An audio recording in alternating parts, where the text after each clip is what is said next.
the most visible face of the international aid effort here in Port-au-Prince.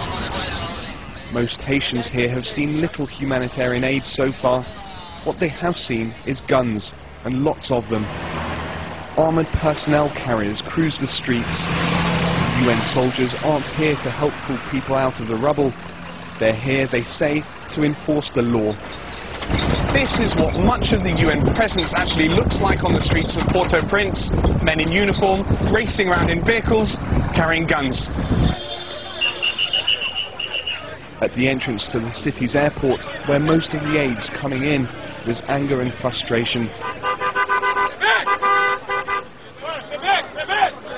Much needed supplies of water and food are inside. Haitians are locked out. These weapons they bring, they are instruments of death. We don't want them. We don't need them. We are a traumatized people. What we want from the international community is technical help. Action, not words. And beyond the well-guarded perimeter, there's something else going on. Here, the United States has taken control. It looks more like the green zone in Baghdad than a center for aid distribution. Heavily armed US forces patrol the entrances. Even within the airport, these soldiers are never without weapons. There are several thousand on the ground already, and that number's expected to grow. America now decides who lands in Haiti, and there's a constant stream of US aircraft arriving with thousands of US boots on the ground. Meanwhile, aid flights from other nations are being turned back.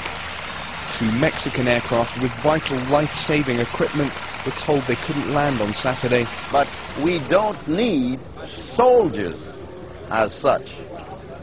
You know, there's no war here. Patrice Elie is the former Haitian defense minister. He's concerned with the way the Americans have taken over the relief effort. The choice of what lands and what doesn't land should, the priorities of the flight should be determined by the Haitians.